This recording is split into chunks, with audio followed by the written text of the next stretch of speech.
Sí, listo, perfecto. Entonces, gracias, Cami. Buenas tardes a todos.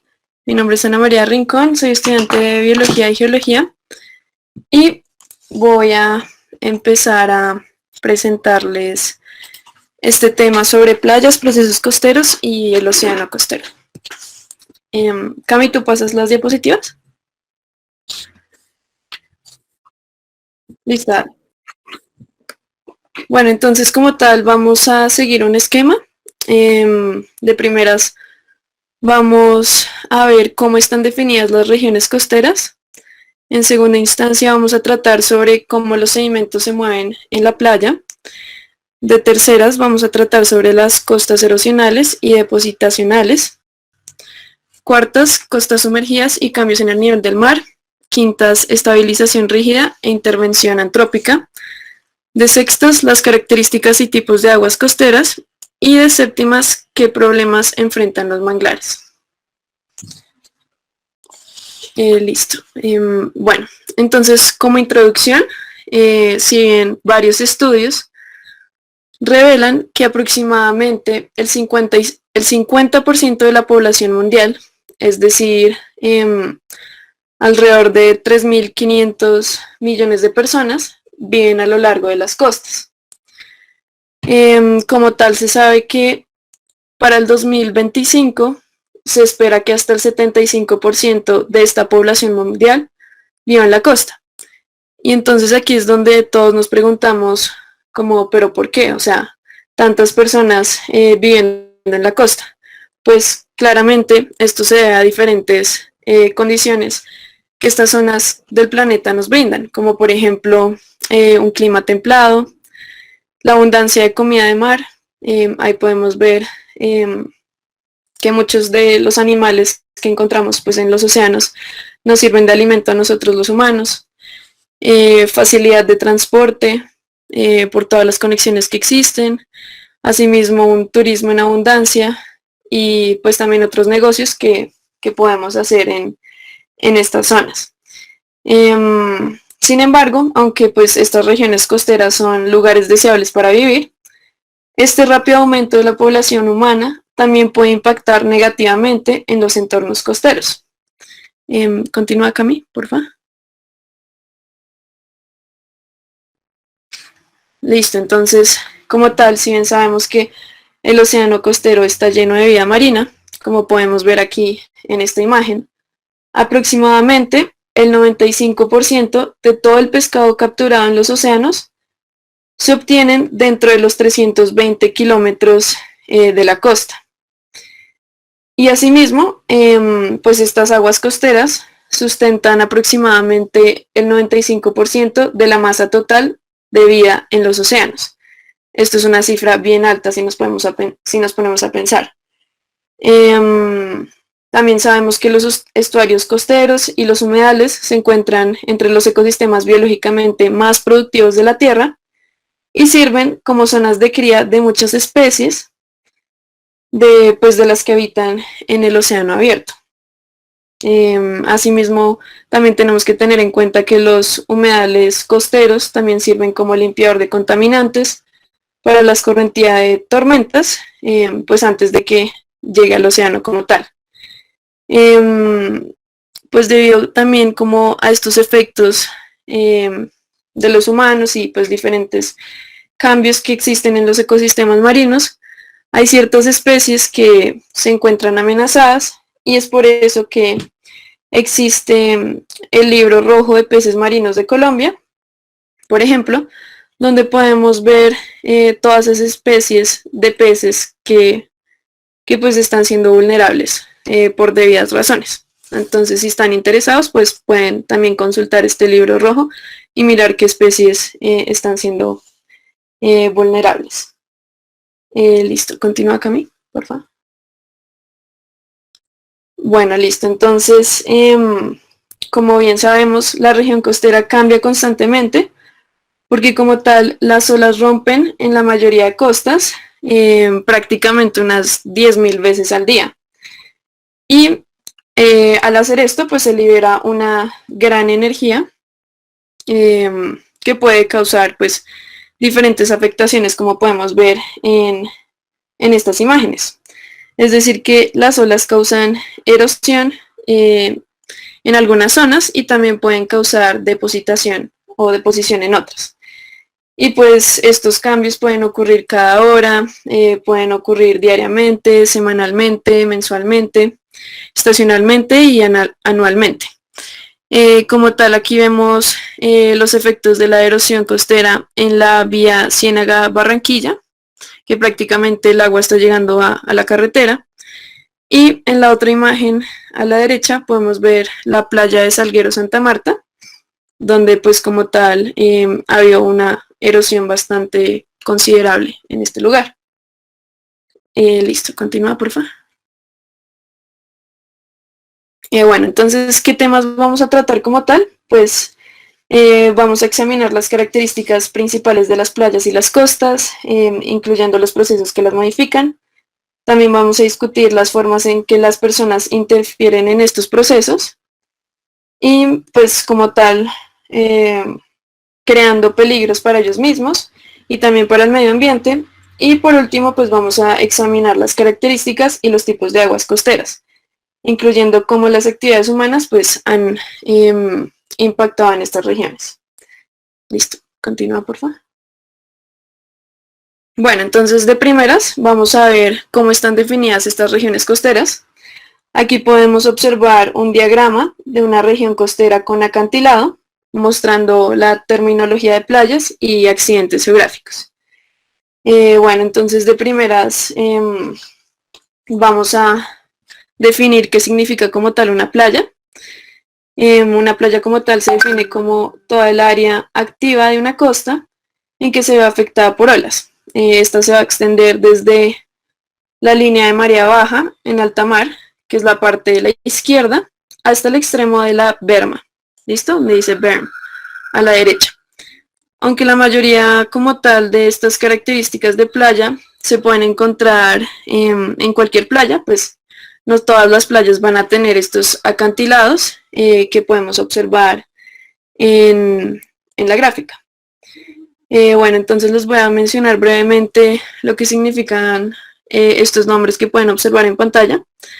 Como tal, el shore va a ser la zona que se encuentra entre el nivel de marea más bajo y el nivel de elevación más alto en tierra. ¿Listo? Esta zona pues siempre va a estar afectada por las olas.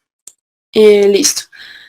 Como tal, la costa se va a extender tierra adentro desde la orilla hasta donde se pueden encontrar estas características relacionadas con el océano. Bueno, como tal también podemos ver la línea de costa.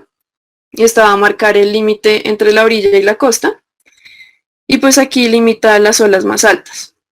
El backshore, que ahí también lo pueden leer, este está por encima de la orilla de marea alta y pues siempre está cubierta con agua solamente durante las tormentas. O sea, llega el agua solamente ahí cuando hay tormentas. Eso, Cami, porfa, si puedes ir señalando los nombrecitos, te agradecería.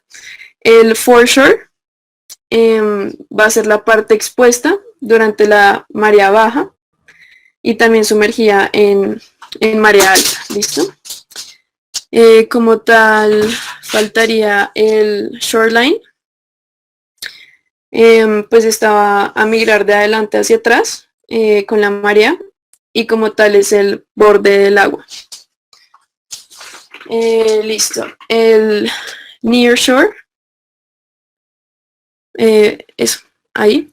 El near shore se va a extender hacia el mar desde el shoreline de marea baja hasta la línea de ruptura también de marea baja. Y pues este nunca va a estar como tal expuesto a la atmósfera, pero se va a ver afectado por las olas que tocan el fondo.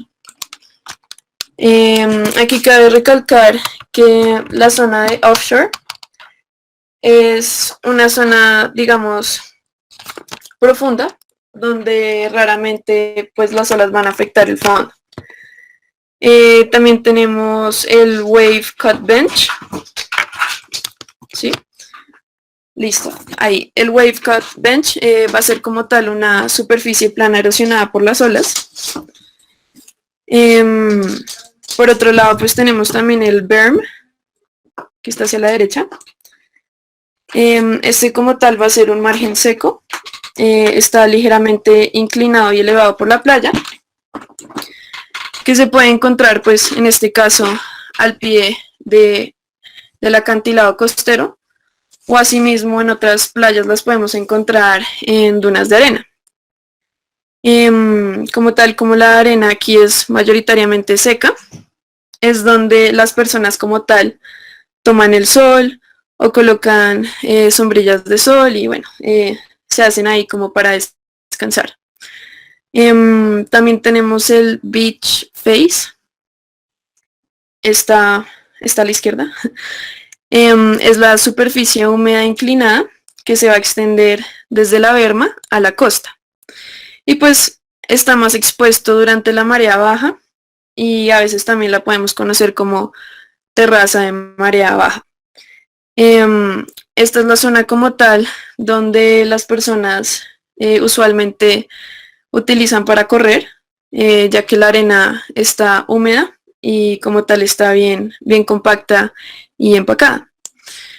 También tenemos el Longshore Bars, los Longshore Bars a la izquierda, eso, que son barras de arena paralelas a la costa, como podemos ahí observar qué camino se está señalando. Pues estas no siempre se presentan durante todo el año, pero digamos que cuando aparecen se pueden estar exponiendo durante mareas bajas. Em, digamos que a partir de esta zona es donde las olas empiezan a romperse. Y tenemos el Longshore Throw, que está ahí adelantico, el cual pues va a ser el espacio que separa el Longshore Bar de como tal de la cara de la playa. Listo, entonces como tal esos vendrían siendo los componentes de las regiones costeras, así que pues tenganlos bien presentes porque ahorita les voy a poner un pequeño ejemplo donde me van a decir ustedes a qué corresponde cada lugar que estoy señalando en una imagen pues real de una costa. Entonces continúa, Cami, por favor. Este es el ejemplo. Si alguno de los participantes quisiera intervenir, las flechitas rojas están mostrando unas partes específicas de la costa, de la región costera, entonces si quieren participar, pues sería genial.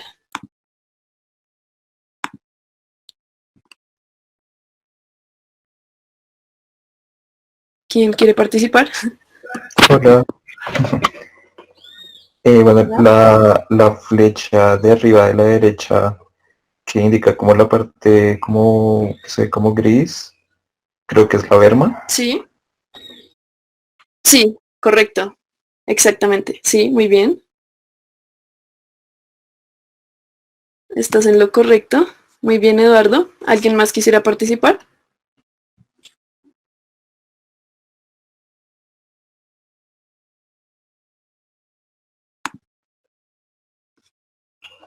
Chicos,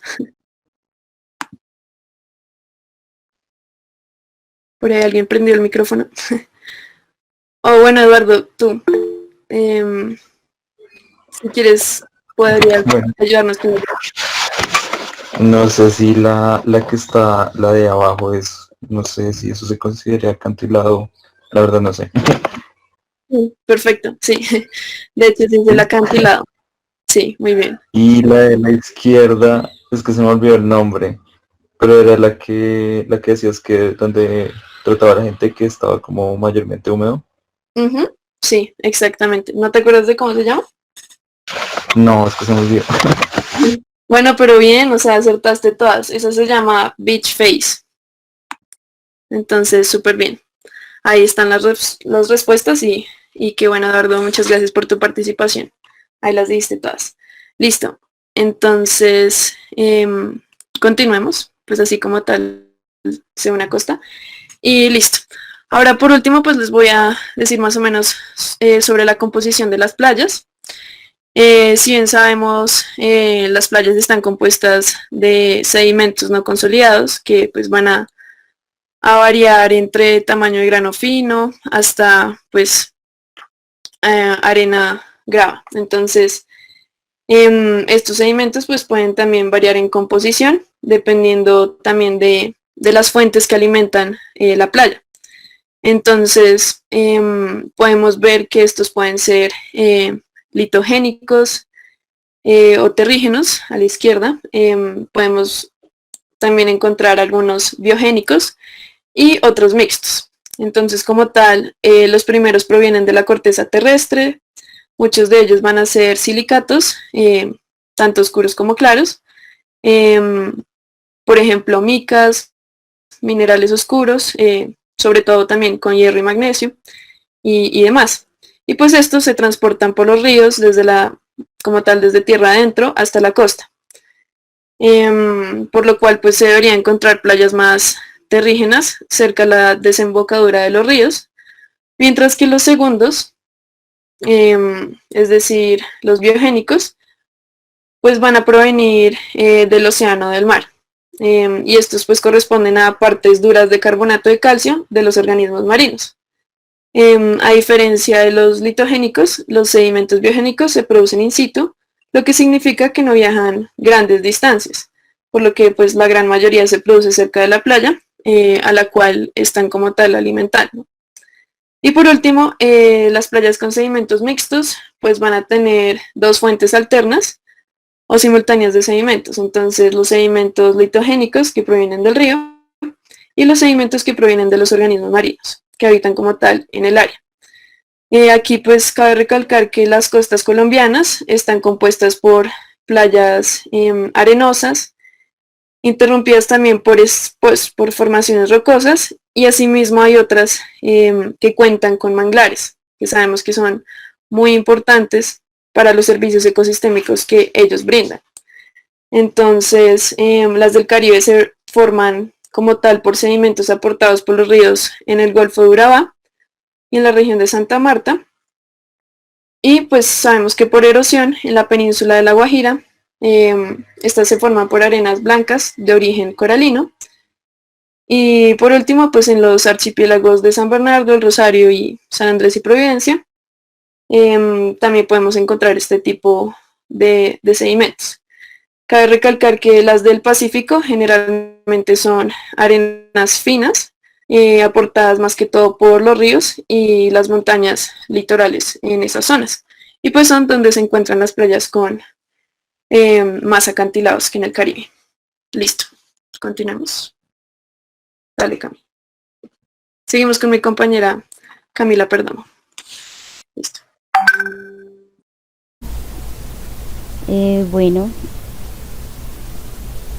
gracias por la introducción de la variedad de sedimentos, eso era importante.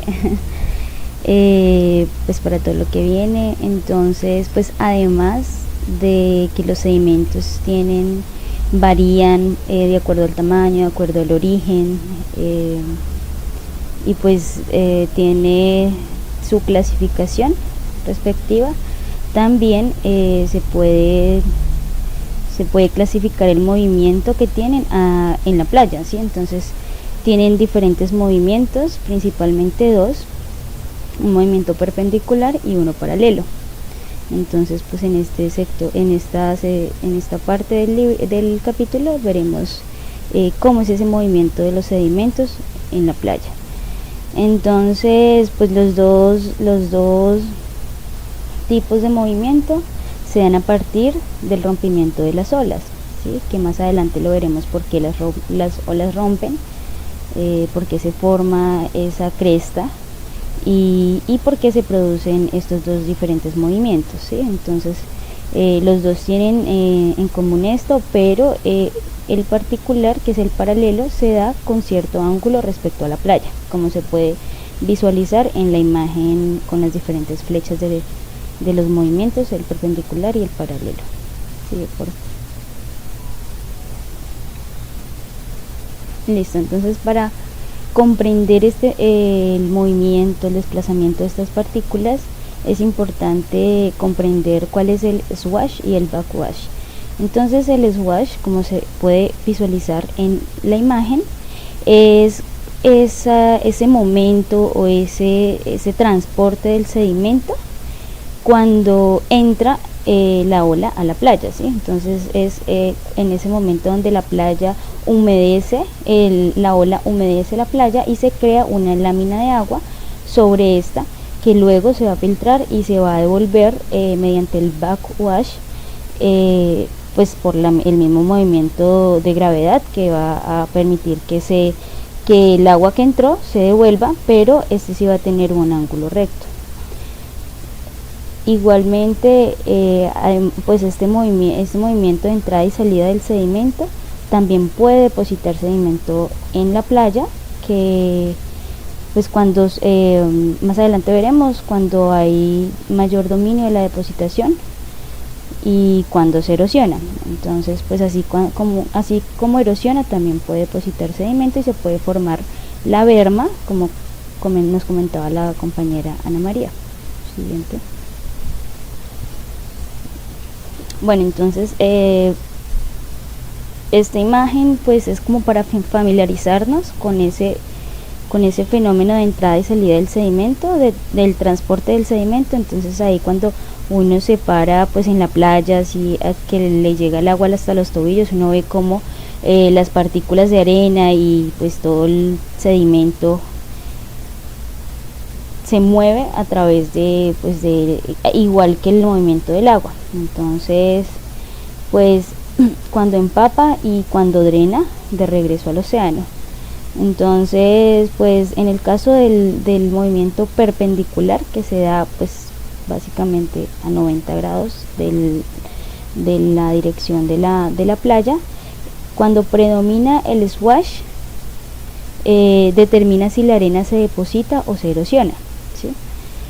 Porque pues si va a hacer más la entrada de agua, va a hacer más el sedimento, o sea, más la entrada de agua que la que sale, va a hacer más el transporte de sedimento y la depositación en la playa que la que va a erosionar. Y lo mismo en el movimiento paralelo. Sin embargo, pues en el movimiento paralelo hay algo particular, y es que como ese movimiento de la ola en un cierto ángulo respecto a la playa va a tener, y pues el retroceso del agua en un ángulo recto va como a dibujar un zigzag en la playa, y así mismo va a ser pues la depositación. Siguiente, por favor.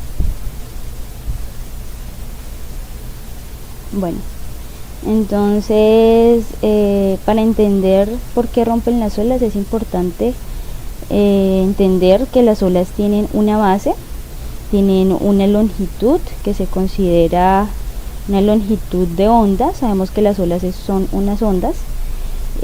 Tienen una longitud de pues no sé cómo definirlo.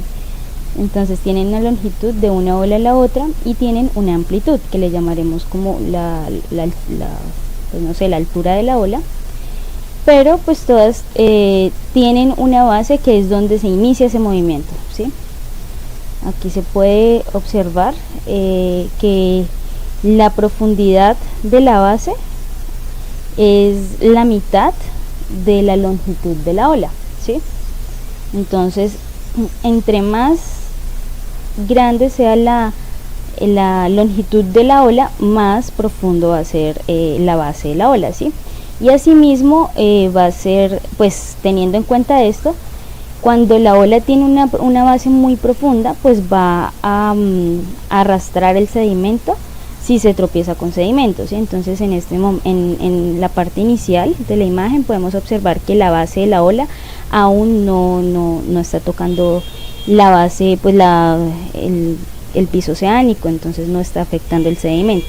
Pero a medida que se va acercando a la playa, llega un punto en el que efectivamente la base toca el piso oceánico. Entonces en ese momento va a arrastrar el sedimento y lo va a llevar hacia la costa, hacia la playa, pero también se va a generar como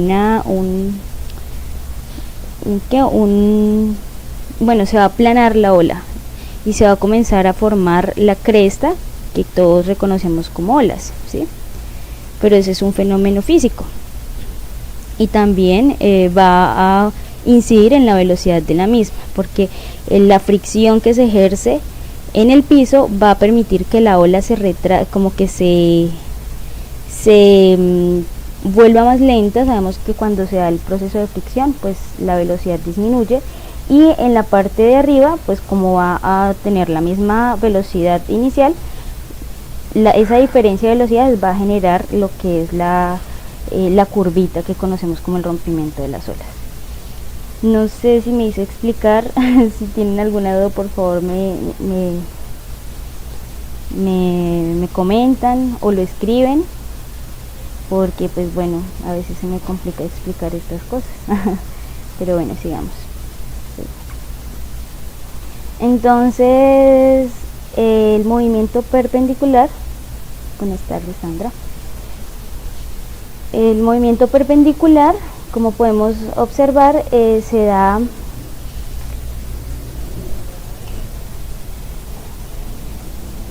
puede diferenciar se puede diferenciar por la alta o la baja energía o actividad de las olas, ¿sí?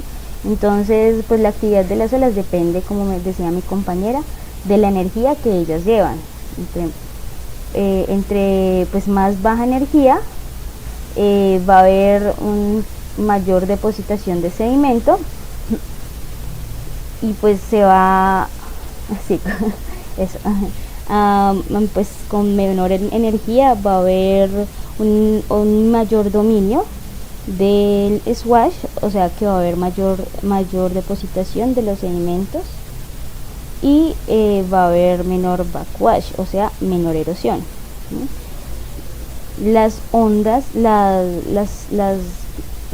olas van a ser más largas y van a tener una amplitud más baja, como les decía anteriormente. Si tienen una longitud más larga, van a tener una profundidad en la base de la ola más grande, y por lo tanto va a arrastrar con más sedimento. Entonces va a arrastrar más sedimento y lo va a depositar en la playa. Como podemos observar en la imagen, pueden ver que la parte de la berma, donde dice, que como nos comentaba la compañera, va a ser mucho más amplia y va a estar más desarrollada, justamente porque va a haber una mayor depositación del sedimento, un arrastre de sedimento al interior del océano y llevado a la playa. Siguiente. Cuando hay alta energía, va a haber como dijimos, tiene una mayor actividad, y la playa pues va a haber, bueno, acá es mejor explicarlo con la imagen. Entonces, pues teniendo en cuenta que con una mayor energía las olas van a ser, la amplitud va a ser mucho más alta y la longitud de la ola va a ser mucho más corta, ¿sí? Si tiene una longitud de la onda más corta, va a tener una profundidad de la base de la ola más corta, ¿sí? Entonces no va a afectar tanto el piso oceánico, por lo tanto no va a arrastrar tanto sedimento como cuando tiene baja energía, ¿sí? Entonces ahí podemos observar cómo ya las olas no van a depositar más sedimento, porque no arrastró tanto sedimento del fondo oceánico, sino que al contrario va a erosionar. Y en este caso pues podemos observar cómo la berma va a estar mayormente erosionada, va a estar menos desarrollada y mucho más delgada, mucho más corta. Entonces pues esto es lo que sucede. En la foto anterior podríamos ver como una playa con baja energía pues depositaba sedimento, y en esta va a erosionar ese sedimento, o sea es la foto del mismo lugar. Y esto también va a depender o va a estar ligado al tiempo de invierno o verano, bueno, lo que es el tiempo atmosférico. Entonces, pues cuando hay alta energía vamos a tener menor swash y más backwash, o sea, va a haber menor depositación y más erosión. Siguiente. Eso sucede con las mareas. Es que hay una pregunta, pues. Espérame un segundo. Esto sucede cuando hay mareas altas.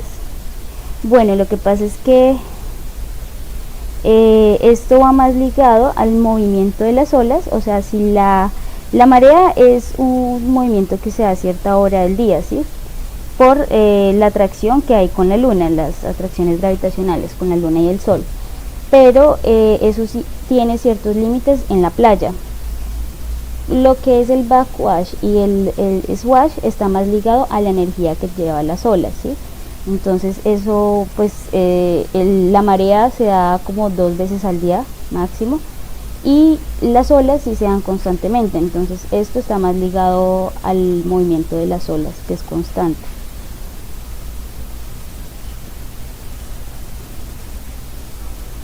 Sin embargo, pues yo creo que las mareas sí tienen efectivamente un papel importante en el movimiento de del sedimento, pero ahí pues las olas tienen mucho más, tienen un papel mucho más importante y más constante. Entonces esto depende más de la energía de las olas. Listo.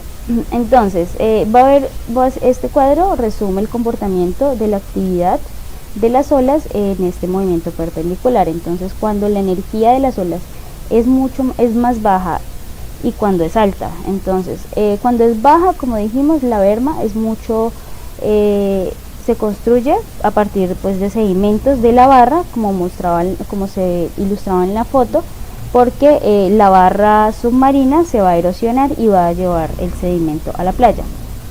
Y cuando es alta la energía, va a erosionar esa barra y va a llevar, va a erosionar la berma y va a llevar ese sedimento a la barra submarina. En cuanto a la energía de las olas,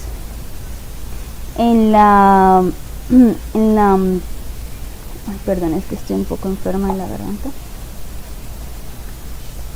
Entonces, en cuanto a la energía de las olas, en la parte, cuando hay baja energía, pues cuando hay baja actividad, pues hay baja energía, y cuando hay alta actividad lleva mucha energía, que depende del tiempo atmosférico también. En cuanto a los lapsos, resulta que cuando hay baja actividad se puede dar en tiempos mucho más largos que cuando hay alta actividad.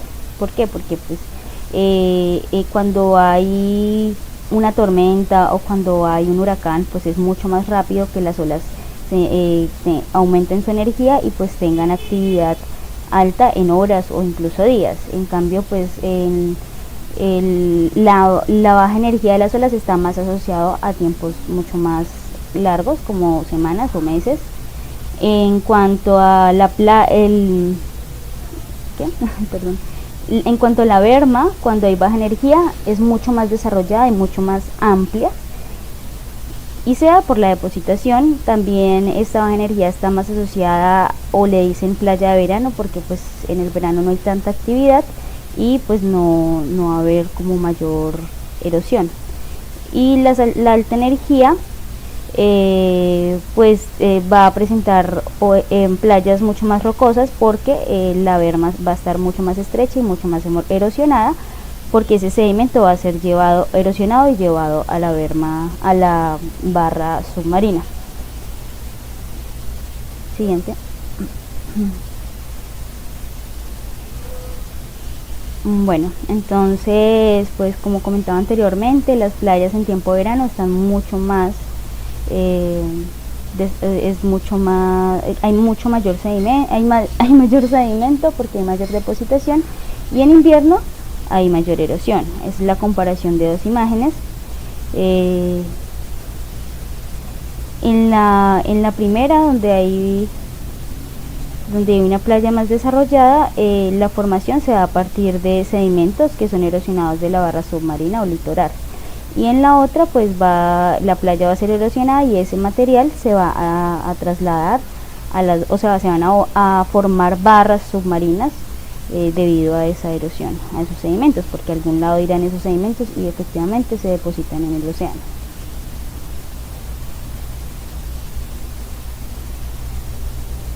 Bueno, acá hay un dato curioso, y es que la berma puede durar mucho tiempo en crearse, estar mucho más desarrollada, pero puede ser destruida y erosionada en horas, como les comentaba, por olas pues de alta energía, como son las olas de tormenta.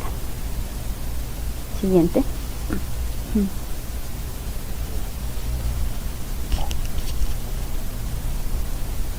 Y bueno, este movimiento paralelo se caracteriza por tener cierto ángulo, porque la entrada del mar, la entrada de las olas a la playa, lleva un ángulo respecto a la dirección de la playa, ¿sí? A este tipo de transporte se le llama transporte litoral o deriva litoral. Entonces pues hay una corriente litoral, pero el movimiento que se da de los sedimentos en ese backwash y en ese swash va a ser llamado deriva litoral. Entonces pues el movimiento va a describir o a tener una forma de zigzag, como se puede visualizar. Tienen velocidades de hasta 4 kilómetros por hora, y también las velocidades pueden aumentar debido a la pendiente de la playa, el ángulo en que llegan las olas y la altura y la frecuencia de las olas. Entonces pues bueno, este movimiento es bien particular por el ángulo y también puede variar dependiendo de estas condiciones, ¿sí ve?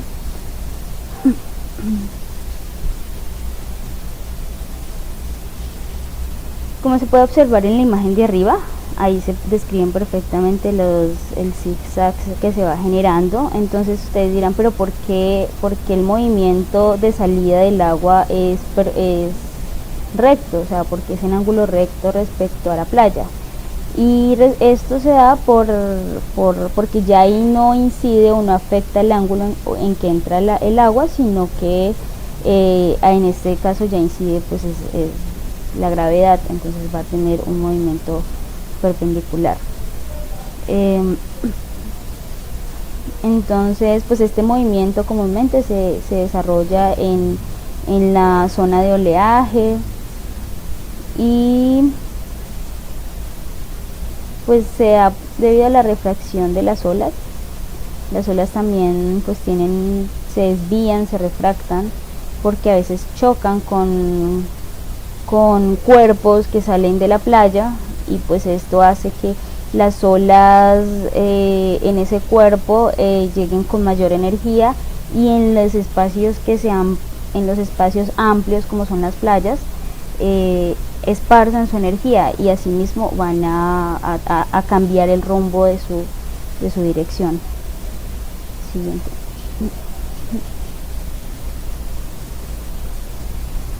Bueno, a las playas también se les llaman río de arena. Entonces, pero ¿qué diferencia hay? Porque pues en los dos se da sedimento de arena, transporte de sedimento. Pero ¿cuál es la diferencia entre la playa y el río? Pues los dos tienen en común que mueven sedimento de un lado a otro, ¿sí? Entonces en el caso de la playa es de costa arriba a costa abajo, en el caso del río es río arriba, río abajo. Pero se diferencian en que, por ejemplo, en la playa tienen diferentes movimientos, por ejemplo en zigzag. En el río fluye principalmente pues en una línea recta, tiene otro tipo de movimiento.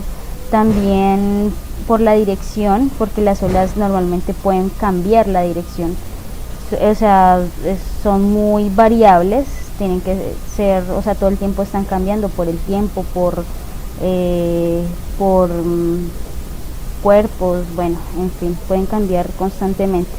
En cambio, pues en los ríos siempre tienen una dirección, que es cuesta abajo. Y bueno, en esta imagen se puede observar cómo el movimiento de las olas En Estados Unidos pues varía, efectivamente. Aquí en la parte este tienen, no, bueno, acá se puede visualizar en la línea moradita, puedes señalarla por favor, que tienen un mismo movimiento que es hacia el sur, en el este, y en el oeste también tiene movimiento norte-sur. Entonces pues la deriva va en esa misma dirección, a pesar pues de que tienen corrientes distintas en distintas direcciones. Siguiente.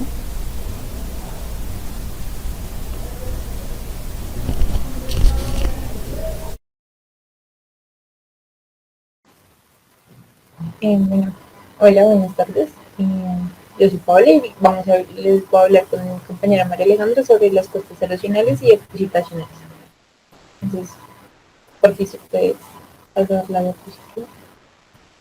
Bueno, lo primero es decir como que todas las costas presentan algún grado de erosión y de deposición, pero pues se identifican de acuerdo al tipo de erosión que sea de dinámica que tenga mayor grado de incidencia en cada costa. Recordemos pues que los límites así muy bien definidos es algo que veamos nosotros para entender la naturaleza, pero pues en la naturaleza esos límites no son tan bien definidos. Por después pasar la diapositiva. Bueno, entonces arranco hablándole sobre las costas erosionales. Gracias. Bueno, las costas erosionales se dan como resultado de la refracción de las olas, es decir, la curvatura de las olas. Se producen a causa, me olvidé decirles algo importante, y es que las costas erosionales suelen tener acantilados muy bien desarrollados y se encuentran en áreas donde se produce un levantamiento tectónico de la costa. Ahora sí, las costas erosionales son el resultado de la refracción de las olas, la curvatura de las olas. Como comentaba mi compañera Camila, pues las olas son ondas, entonces tienen esa misma dinámica y se producen a causa de una concentración de energía de las olas en todas estas zonas que salen de la masa terrestre, que son como más salidas, como podemos ver en la figura. La cantidad de energía que traen las olas pues varían dependiendo de si la costa se encuentra pues directamente recibiendo la influencia del mar o en zonas como las bahías. Cuando son en zonas como las bahías pues la energía disminuye, por lo tanto la erosión no es tan alta. A través de este tipo de erosión costera es que se explica, por ejemplo, el hoyo soplado, que por ejemplo tenemos en San Andrés, y es por el ingreso de las olas en la formación de las cuevas. Listo, si puedes por favor pasar la diapositiva. Listo, esta erosión entonces forma ciertas geoformas como los acantilados por acción de las olas. ¿Cómo sucede esto? Entonces la ola golpea en los arcos que hoy podemos ver, gracias. La ola golpea en los arcos, los va agrandando hasta que finalmente pues la parte superior de la corteza terrestre pues pierde de dónde sostenerse y por acción de la gravedad pues se desploma y se forma un acantilado. Bueno, forman las cuevas marinas, como les comentaba, que pues vienen siendo también la razón por la que se forman los hoyos sopladores, los arcos marinos que ahí se muestran. Cuando ocurre este desplome y se forman los acantilados, el pedazo de roca que queda separado se llama filas de mar, que aquí lo conocemos generalmente como los morros. Y además de esto también forma terrazas. Estas terrazas son el corte de levantamiento de los bancos. Esta imagen es bastante bonita porque son varias terrazas que han sido levantadas por actividad tectónica. Entonces, las primeras tienen una altura menor y las de atrás pues tienen alturas mayores. Bueno, el material erosionado se transporta desde áreas de alta energía, es decir, las zonas que están más próximas de la costa, y se deposita en áreas de baja energía. Siguiente, por favor. Gracias. Depende el grado de erosión costera, depende de la cantidad de la influencia de la, perdón, el grado de erosión costera depende de la exposición a las olas.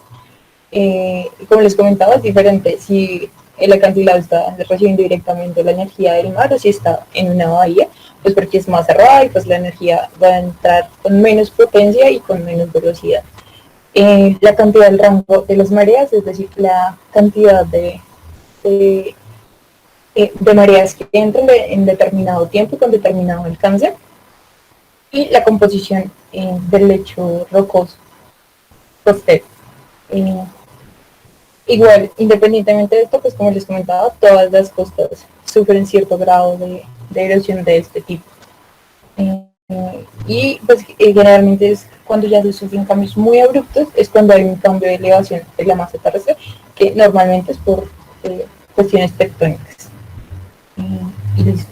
Y ahí le doy paso a mi compañera María Alejandra. Gracias. Bueno, buenas tardes. Mi nombre es María Alejandra. Y como lo mencionó la compañera Paola, pues las costas pueden clasificarse en deposicionales o en erosionales según el proceso predominante. Siguiente.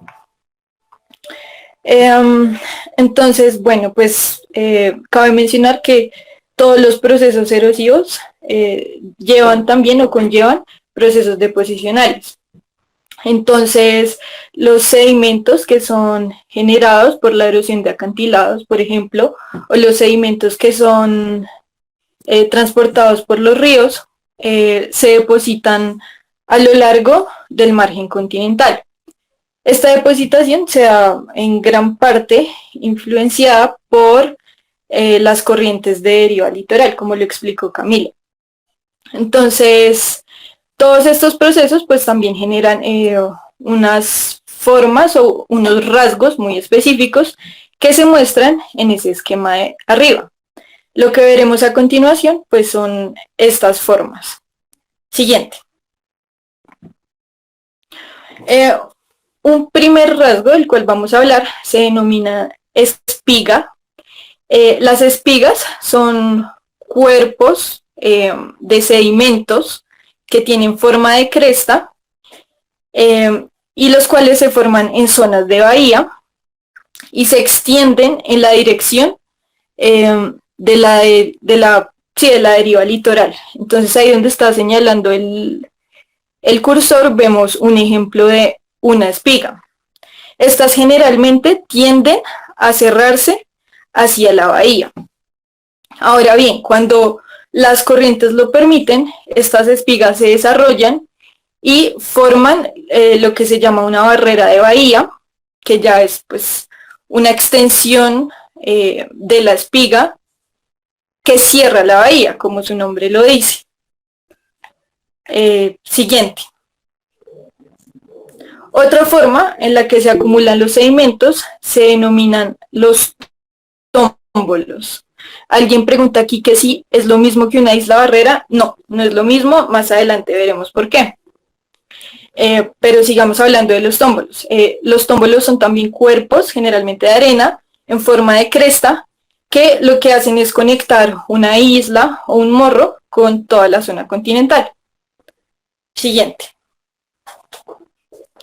Ahora sí, hablemos de las islas barrera. Las islas barreras se definen como depósitos de arena o cuerpos arenosos que se elongan en dirección de la costa, es decir, paralelos a la costa.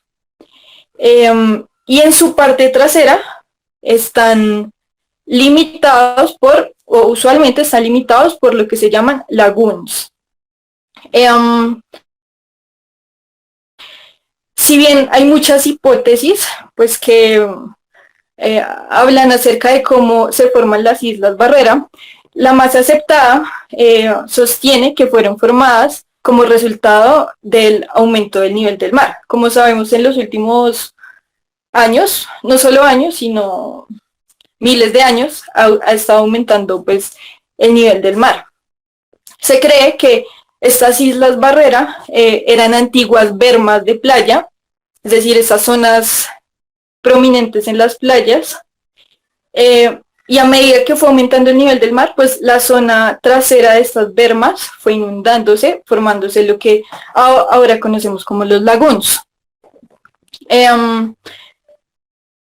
Estos rasgos protegen las costas del aumento del nivel del mar, es decir, que pueden considerarse barreras naturales. Se han evidenciado muchos casos en los que han protegido poblaciones costeras en situaciones de tsunami, por ejemplo. Y también son lugares muy atractivos para construir, pues ya que son próximos al océano. Sin embargo, esto también tiene sus implicaciones. Un ejemplo fue lo que ocurrió en la isla San Juan, en cercanías a Tumaco, pues por el tsunami que ocurrió en el año de 1979. Resulta que la isla de San Juan pues estaba poblada, y por el paso del tsunami, que de hecho fueron 3 o 4 olas las que pasaron por allí, pues toda esta población quedó totalmente destruida. Entonces, pues sí, esto también tiene sus implicaciones sobre los humanos. Siguiente. Las Islas Barrera también tienen unos rasgos que las caracterizan. Entonces, aquí los voy a señalar desde el océano hacia el continente. Un primer rasgo es la playa. Luego, Cami, no sé si me puedes ayudar señalando con el cursor. Luego encontramos las dunas. Las dunas pues son también estos cuerpos prominentes acumulados por el viento, y pues generalmente están en estructuras cruzadas. Luego la parte trasera de la duna se denomina barrier flat, que es una planicie o una barrera plana, y pues esta puede ser inundada durante tormentas. Y luego, más hacia atrás, hacia el lagún, encontramos zonas de marisma. Estas zonas de marismas pues son también zonas de pantano en las que pues hay gran acumulación de material orgánico que posteriormente puede formar depósitos minerales. Y bueno, una particularidad de las Islas Barrera es que cuando aumenta el nivel del mar, estas migran hacia el continente, como lo muestra el esquema de abajo. Siguiente.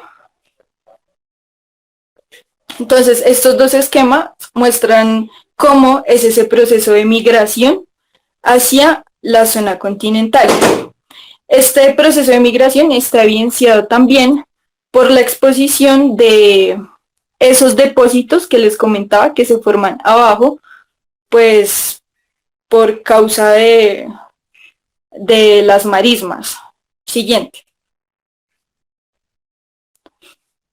Otro rasgo con el cual creo que muchos estamos familiarizados son los deltas. Estos se llaman así por su forma triangular, pues la cual hace alusión a la letra delta del alfabeto griego. Y usualmente se forman en desembocaduras de los ríos cuando los sedimentos transportados superan la capacidad de distribución de las corrientes.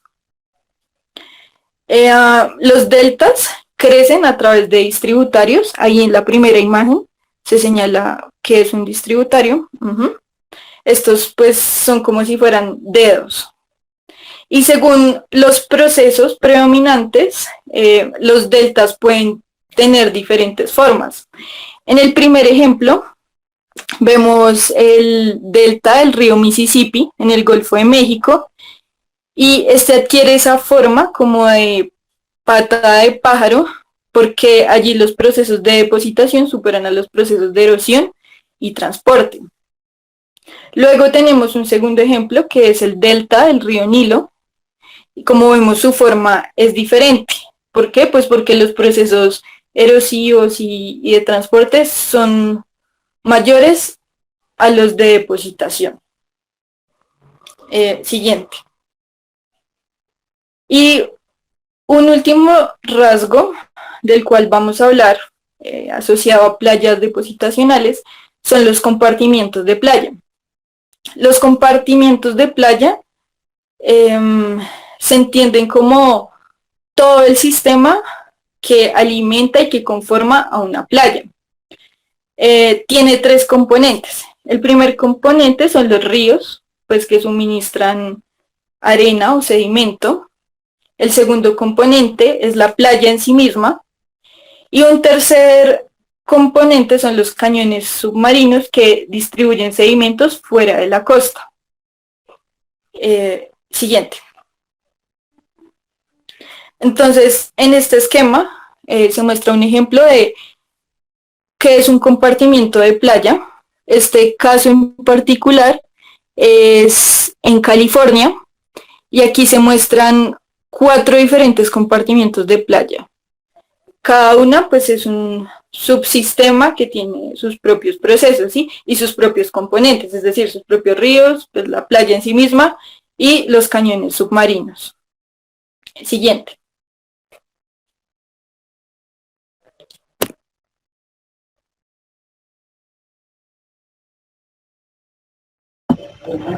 Hola, buenas tardes a todos. Bueno, si no hay preguntas de la charla anterior, entonces seguiré pues con este tema. Bueno, continuando con los tipos de costas, ya pues hemos visto con las anteriores compañeras que tenemos dos tipos principalmente, depositacionales y erosionales. Esto pues desde el punto de vista de disponibilidad de sedimento y erosión. Sin embargo, también podríamos tener una segunda clasificación según su posición respecto al nivel del mar. ¿Cómo así? El nivel del mar ha cambiado y ha cambiado y cambia diariamente con las mareas, con las olas. Vemos que es un sistema activo constante, ¿sí? Nunca vemos el mar quieto, pero a escala temporal de millones de años también ha cambiado el nivel del mar. Entonces, por ejemplo, visualicemos este GIF que tenemos acá a la derecha, donde tenemos en la gráfica inferior cambios en el nivel del mar en los últimos 500.000 años, ¿sí? Como vemos, el nivel del mar ha tenido caídas y subidas abruptas de hasta más de 100 metros. Y esto ha ayudado a moldear, en la parte superior vemos una gráfica de cómo se forman lo que más adelante explicaré, las terrazas marinas. Vemos que estos cambios en el nivel del mar y el levantamiento del terreno me ayuda a ir modelando unos escalones, como podemos ver acá, ¿sí? Esa interacción entre el levantamiento o también hundimiento relativo entre el nivel del mar y el terreno va a modelar el paisaje. Y pues por lo tanto tendremos costas sumergidas, es decir, bajo el nivel del mar, como vemos en esta imagen central, donde tenemos estos escalones que nunca están por encima, no asoman ni en la marea más baja, ¿sí? Y solamente están sujetas a la erosión de la base de las olas. Y por otro lado tendremos costas emergidas, las cuales ya están fuera de los procesos costeros y de la acción de las olas, y los podremos observar en estos diferentes escalones, ¿sí? Bueno, y además estas costas van a tener características, cada una se va a diferenciar. Por ejemplo, hablemos de las costas emergidas. Como tal, podemos observar terrazas marinas, que son las que vemos acá, que en realidad son plataformas rodeadas de acantilados. Vemos que se componen de una superficie plana que está limitada por una caída vertical abrupta, ¿sí? Lo que conoceríamos nosotros llamaríamos como acantilados. Sin embargo, ya no están bajo el dominio costero, ya las olas no las moldean. Y por otro lado también tendremos playas emergidas, o también podría llamarles paleoplayas, que estarían en las partes planas de las terrazas marinas, ¿sí? Donde alguna vez pues las olas golpeaban constantemente y la deriva litoral tenía efecto. Bueno, y respecto a las sumergidas, las costas sumergidas, tendremos playas sumergidas o paleoplayas, pero que están bajo el nivel del mar. También se han observado paleodunas o dunas sumergidas. Recordemos que la duna es una geoforma que asociamos siempre a los desiertos y a la acción de los vientos, ¿sí? Se forma por el viento, pero se han encontrado dunas bajo el nivel del mar y hasta valles fluviales donde alguna vez hubo un río sumergidos. Bueno, por lo tanto, estos tipos de cosas van a configurarse bajo ciertos efectos, dentro de los cuales pues el más representativo pues es los cambios del nivel del mar, ¿sí? Pero ¿cuáles son las causas y los efectos de estos cambios? Bueno, tendremos que los cambios de nivel del mar pueden deberse a dos procesos principalmente. El primero pues son los movimientos tectónicos, ¿sí? Donde se observan levantamientos y subsidencia de la corteza o hundimiento de la corteza. Estos levantamientos y hundimientos son procesos que pueden verse desde el punto de vista regional, es decir, podemos tener continentes y cuencas oceánicas enteras levantadas por la acción tectónica, o hundidas también. Y también podemos verlo desde el punto de vista local, donde más bien son las pequeñas características de las deformaciones tectónicas como pliegues y fallas de pequeña escala que me van a levantar o hundir el terreno, ¿sí? Estos movimientos tectónicos pueden obedecer a varias causas, dentro de las cuales tendremos la subsidencia que es un término que se puede entender como un hundimiento, ¿sí? Y levantamiento, subsidencia y levantamiento, es decir, un cambio en la vertical que puede ser negativo o positivo. ¿Dónde ocurren estas cosas? Principalmente en límites de placas, es decir, donde tenemos tectónica activa. ¿Y qué entendemos como tectónica activa? La tectónica activa la podemos entender como márgenes continentales donde hay presencia de volcanes, donde tenemos sismicidad o terremotos, donde tenemos orogenias, como por ejemplo los Andes, que es un margen activo con volcanes, terremotos constantemente. Recordemos Chile, por ejemplo, donde la cordillera de los Andes atraviesa este país y hemos tenido los terremotos más fuertes reportados en la historia. También es una cordillera llena de volcanes desde Colombia hasta Chile prácticamente. Y también en Norteamérica tenemos ejemplos como la costa oeste, ¿sí? Donde está subduciendo una placa bajo otra. La placa Juan de Fuca, la placa Pacífico, la placa Nazca, que subduce bajo la placa suramericana en nuestra costa pacífica. ¿Sí? Tenemos levantamientos y subsidencias. Pero también estos cambios en la vertical pueden deberse a un ajuste isostático. ¿Y qué es un ajuste isostático? Un ajuste isostático es un ajuste que ocurre cuando se presentan unas cargas sobre la corteza terrestre que son tan pesadas que la corteza empieza a deformar y empieza a hundirse. ¿Cómo así? Por ejemplo, tenemos esta imagen a la derecha, donde en un primer momento ocurre una glaciación, ¿sí? De como las múltiples que han ocurrido en la historia de la Tierra. Ese glaciar que se crea, a medida que va creciendo, va aumentando su peso y la corteza no lo puede soportar, ¿sí? Dado que la corteza, la composición de la corteza, las características mecánicas, ella se comporta de una manera frágil, mientras que el manto de una manera dúctil, es decir, es más plástico, por lo que a escala de corteza vamos a tener fallas, ¿sí? Fallas que van a permitir que esta parte donde está glaciar se hunda, mientras que desde el punto de vista del manto, que es casi un fluido, se puede entender como un fluido, pero a millones de años, ¿sí? Va a fluir porque va a ser desplazado por esta carga y va a fluir hacia los lados, ¿sí? Donde va a ocurrir un levantamiento que va a rodear ese glaciar. Sin embargo, sabemos que los glaciares no son eternos, que día a día se están descongelando, como lo vemos en la actualidad. Por lo tanto, el volumen y el peso de este glaciar es variable, ¿sí?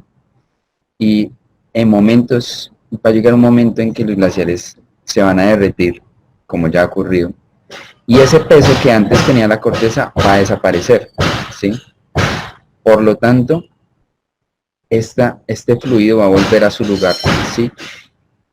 Y eso lo vamos a denominar o a llamar el rebote isostático, ¿sí? Porque prácticamente la corteza, en una escala de tiempo de millones de años, es decir, no podemos verlo, no vivimos tanto para verlo, pero si colocáramos una película acelerada a 1.000.000 de años, veríamos cómo rebota, ¿sí? Como en rebota, como es como un trampolín prácticamente. Y esto no solamente ocurre con glaciares, también ocurre con secuencias sedimentarias, es decir, cuando se depositan en la corteza grandes volúmenes de sedimento debido a los ríos, ¿sí? Y también a derrames lávicos cuando hay extenso vulcanismo. Todo este peso que le ponemos a la corteza va a cambiar, va a provocar un ajuste isostático, esta sobrecarga, que a su vez me va a generar cambios locales en el nivel relativo del mar. Es decir, una costa que antes tuvo un glaciar va a verse hundida y va a estar en un rebote isostático, ¿sí? O sea, en el tiempo vamos a ver cómo se va levantando esa costa, pero localmente.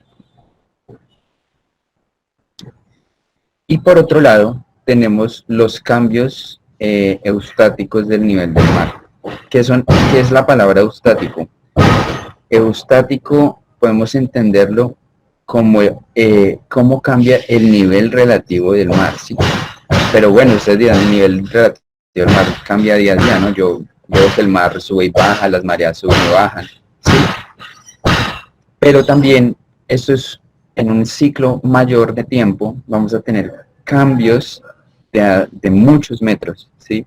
Lo que pasa es que la vida humana pues no alcanza para verlos, pero han ocurrido y hay registro de estos cambios. ¿Y por qué el nivel del mar va a cambiar? Bueno, van a haber varias causas, pero principalmente el nivel del mar va a cambiar por la temperatura del planeta. Y bueno, ¿cómo así que la temperatura tiene que ver con el nivel del mar? Sí, dado que las características físicas del agua, ella al estar expuesta a una mayor temperatura va a expandirse, ¿sí? Como cuando nosotros calentamos agua en nuestras estufas vemos que se evapora. Ese vapor parte de que las moléculas de agua empiezan a agitarse, a ganar energía cinética y los espacios entre moléculas empiezan a aumentarse hasta que llega el punto que se disocian y pueden pasar a vapor, ¿sí? Sin embargo, en ese transcurso de no llegar a ser vapor aún, en ese transcurso de calentamiento, igualmente el agua se va a expandir porque le estoy aumentando la energía cinética al sistema, ¿sí? Y esa expansión del agua va a influir en el volumen del agua. Es decir, un agua caliente va a tener un mayor volumen y por lo tanto una menor densidad que el agua fría, ¿sí? Y de pronto uno podrá pensar, bueno, pero eso no debe ser gran cosa, ¿sí? Yo no veo que cuando yo caliente agua en una paila se expanda, se contrae. Sí, puede ser, pero podemos caer en un error por ese desconocimiento o inocencia. Acá en la derecha, en la parte superior derecha, podemos observar las contribuciones que tienen los diferentes factores en el aumento del nivel del mar desde 1965, ¿sí? En la curva roja observamos la contribución de la expansión del agua solo del agua superficial, de la capa superficial. Y en esta curva café tenemos la contribución de la expansión termal del agua profunda, ¿sí? Observemos que no es despreciable, es bastante. Obviamente tendremos otros factores, como el fundimiento de glaciares, el fundimiento de glaciares marinos y también glaciares continentales, pero podemos entender la expansión termal del agua como un factor determinante en el cambio del nivel del mar. ¿Hay una pregunta? Creo que no. Bueno. Por otro lado, tenemos que a escalas, un momento,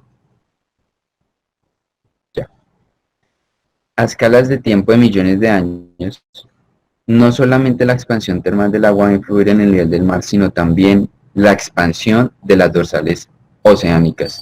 Recordemos que las dorsales oceánicas son como esas cordilleras gigantes que se observan en el relieve submarino. Cuando le quitamos toda el agua a la cuenca marina vemos esas cordilleras gigantes, ¿sí? Donde constantemente hay vulcanismo y se está creando nueva placa oceánica, ¿sí? La tasa de expansión de esas dorsales va a obedecer ya no al clima superficial atmosférico, sino a procesos en el manto, procesos internos de la Tierra, ¿sí? En el manto tenemos una circulación, como tenemos una circulación oceánica, como tenemos una circulación atmosférica. También el manto, las rocas mantélicas, hasta el núcleo, la parte fundida, circulan, ¿sí? Y esos cambios en esas dinámica mantélica o profunda va a determinar las tasas de expansiones de las dorsales. Es decir, en algunos momentos de la historia de la Tierra, las dorsales oceánicas van a expulsar mucha lava, o sea, van a crear muchísima corteza oceánica. Y en otros momentos vamos a observar que va a disminuirse esa actividad y la creación de corteza va a disminuir. ¿Y por qué esto afecta el nivel del mar? Bueno, porque esto va a afectar principalmente la capacidad de espacio de la cuenca marina. Y no porque yo esté aumentando el tamaño de la cuenca, como de pronto uno podría pensar erróneamente, que si yo expando más el piso oceánico, pues la cuenca va a ampliarse. Esto no es necesariamente así, porque a la vez yo voy a tener subducción, que es la destrucción de la corteza oceánica. Entonces, si yo creo, también estoy destruyendo. Entonces, es una idea errónea verlo desde ese punto de vista. Más bien, podemos entenderlo como la variación del relieve submarino, ¿sí? Es decir, si yo tengo una mayor tasa de expansión de la dorsal oceánica, mi dorsal va a ser mucho más grande, mucho más volumétrica. Y ese volumen de esa dorsal que se está expandiendo, que es más grande, va a desplazar el volumen de agua, ¿sí? Me va a disminuir la capacidad volumétrica de la cuenca porque está siendo ocupada por la misma dorsal que es de gran tamaño, ¿sí? Entonces, por lo tanto, a mayor tasa de expansión oceánica, es decir, la dorsal va a ser más caliente y ese calor también va a hacer que haya una expansión. Siempre tenemos que asociar el calor con la expansión de los materiales. Esa dorsal está un poco expandida, pero también va a ser más grande porque tiene mayor volumen, ¿sí? Y ese volumen va a restarle al volumen de la cuenca y no va a tener la capacidad de sustentar el mismo contenido de agua. No sé si eso queda claro ahí. Y por otro lado, tenemos las edades del hielo, ¿sí? Esto a una escala de tiempo un poco menor, ¿sí? Los periodos glaciares e interglaciales que son observados en los últimos miles de años Plioceno, Cuaternario, Pleistoceno, ¿sí? Van a influir primero, pues, en la expansión termal del agua. Si yo tengo periodos glaciares, es decir, una tierra más fría, una atmósfera más fría, el agua va a estar más fría también y se va a contraer. Entonces acá hablaríamos de una contracción termal del agua, ¿sí? Es decir, el agua va a ser más densa, por lo tanto de un volumen menor, ¿sí? Y por otro lado, tenemos que cuando tenemos glaciares, gran cantidad del agua, pensemos el agua como un sistema cerrado, ¿sí? Donde si yo tengo glaciares, ellos van a contener el agua, y cuando no los tengo, pues esa agua tiene que ir a los océanos. Entonces, durante estos periodos glaciares, pues, o gran parte del agua de la Tierra va a estar en el continente. ¿Y cómo va a estar el continente? Pues en forma de glaciar, como en la Antártida, por ejemplo. En la Antártida, que es el mayor reservorio de agua dulce del planeta, si hiciéramos el cálculo del volumen, pues tiene una gran cantidad de agua que si derretimos completamente, pensamos que derretimos la Antártida por completo, toda esa agua tiene que fluir al mar y por lo tanto el nivel del mar va a aumentar, ¿sí? Pero si la congelo, va a haber más vapor de agua que se va a acumular, va a fluir hacia los continentes y por las bajas temperaturas va a formar glaciares. Entonces esa agua le estoy quitando el agua al mar y por lo tanto va a disminuir el nivel del mar.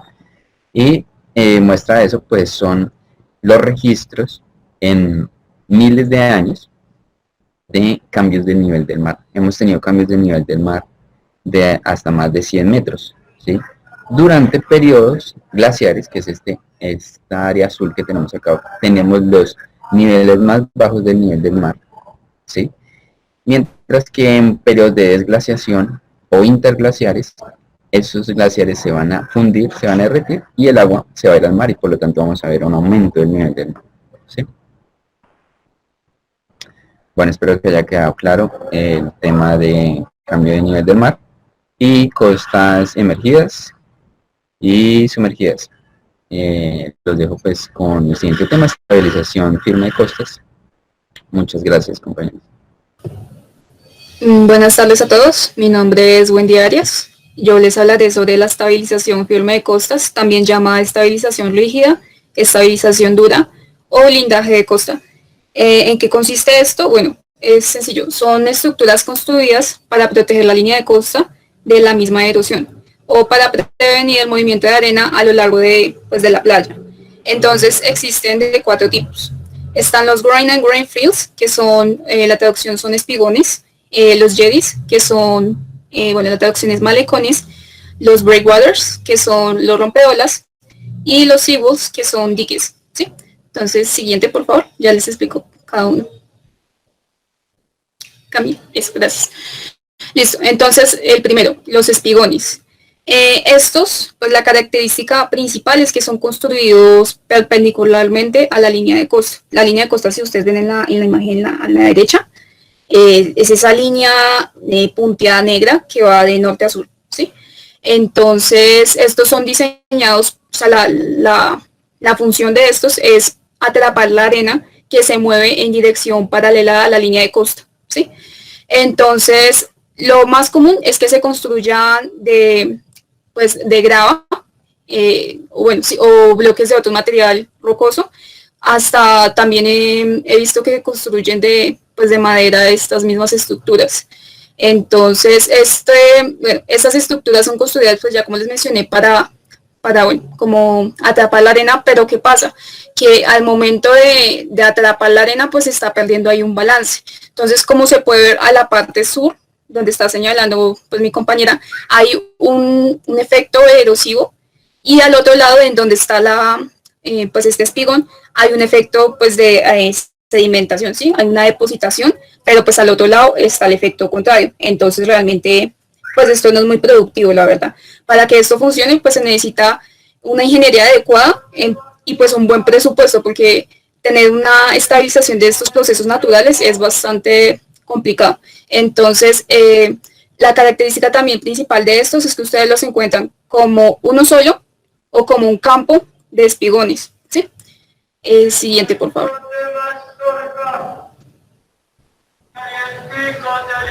Listo. Los siguientes son los malecones. Estos son similares también a los espigones, pero tienen una función diferente. También son construidos perpendicular a la línea de costa, pero si ustedes notan, ahí donde dice Yetis en la imagen, en la de abajito, estos están construidos en donde entran y salen los barcos, ¿sí? O sea, la función principal de estos es evitar que haya una sedimentación dentro del mismo canal. Entonces, esa sería como la principal diferencia entre un espigón y un malecón. Otra diferencia también es que los malecones vienen en pares, por lo mismo que pues, la entrada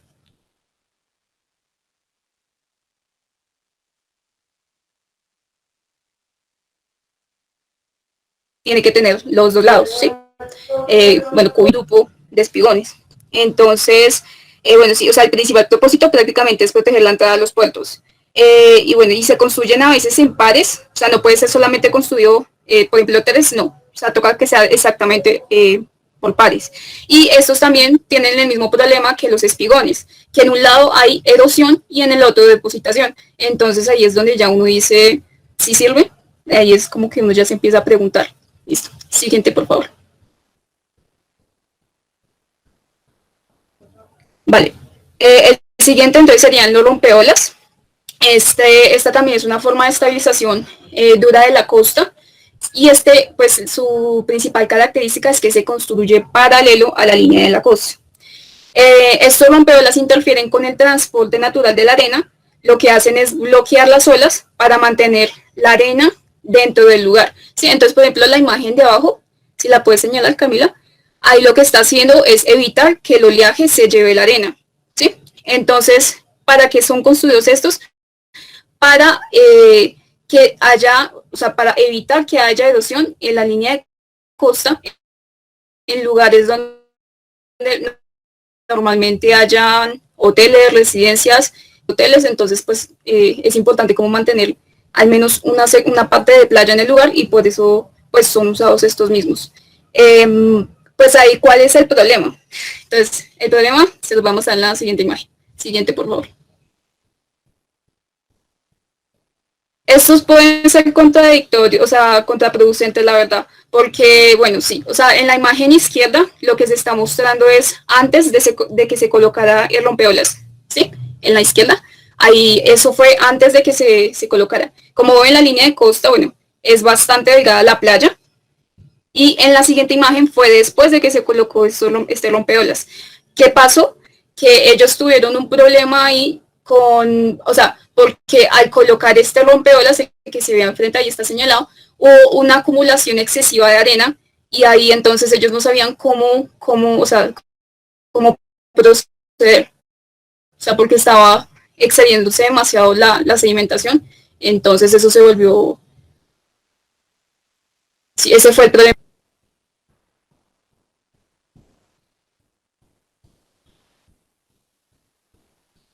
Siguiente, por favor.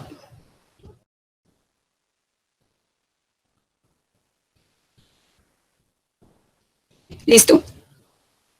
Estos serían los diques, que ya sería pues la última estructura de estabilización firme o dura. Bueno, estos son considerados unos de las estructuras más destructivas para la estabilización firme, porque son, sí, o sea, como que su posición es bastante abrupta. O sea, la consecuencia de ponerlos es que pues estos primeros son construidos paralelo también a la línea de costa, al igual que los rompeolas. Pero ¿qué pasa? Que esto, o sea, como que esto se construye en la zona en la cual pues está el oleaje, en donde va a romper el oleaje.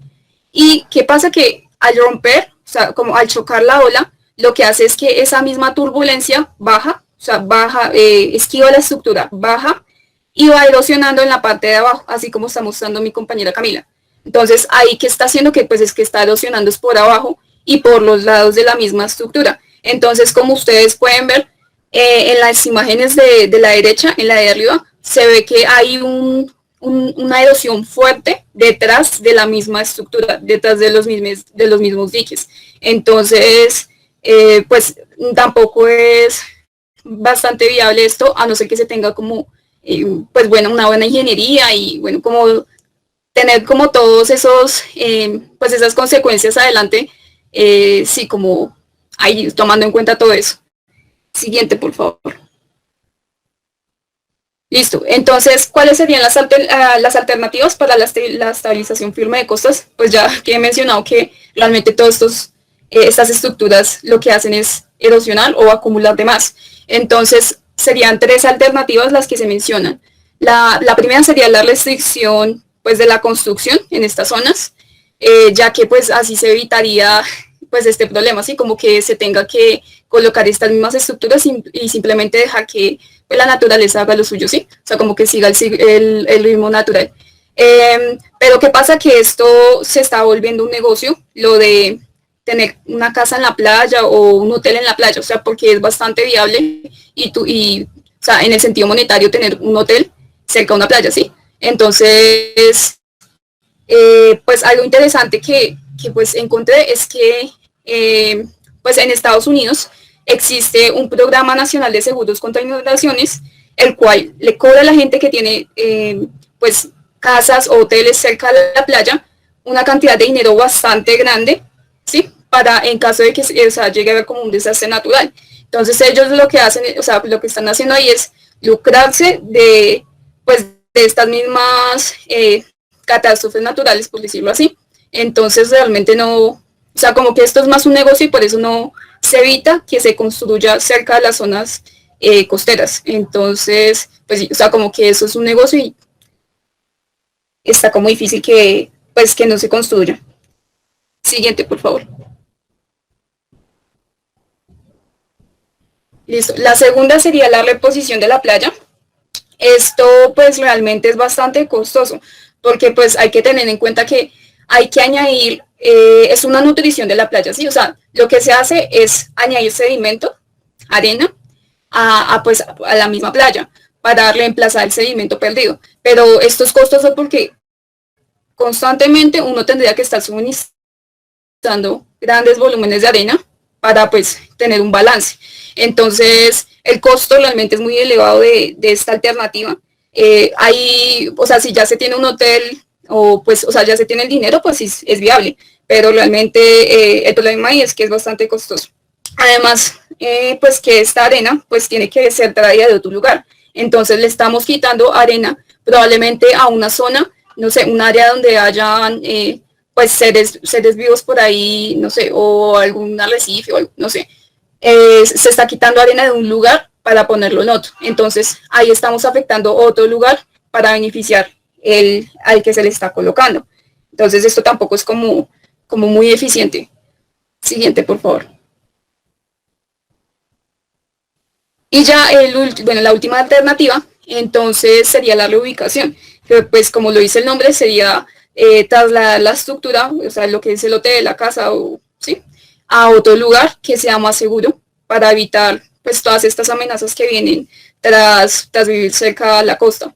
Entonces, bueno, ahí ya mencionan como que pues la reubicación sí ha sido exitosa. En este caso pues se menciona un ejemplo que fue en el Cabo de Hatteras, en Carolina del Norte, en Estados Unidos. Pues lo que hicieron fue mover el faro para evitar como todos estos problemas que vienen detrás de la ubicación. Entonces, este es como el más productivo, el más eficaz, la reubicación en sí. Y pues este sería, sí, la última. Siguiente, por favor. Listo. Si tienen preguntas, me pueden decir.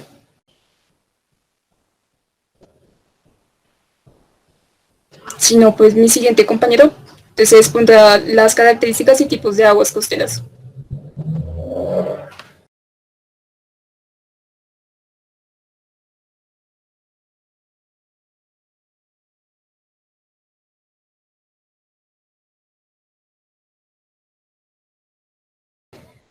Dale, John, pues en Colombia realmente tengo entendido que sí se construyen, por ejemplo, los rompeolas y todo, pero es que en Colombia, o sea, hasta donde yo sé, cuando vi, por ejemplo, geología marina, geología costera, perdón, no, o sea, como que acá en Colombia no se tienen en cuenta muchas de esas cosas. O sea, como que nos falta implementar, o más bien,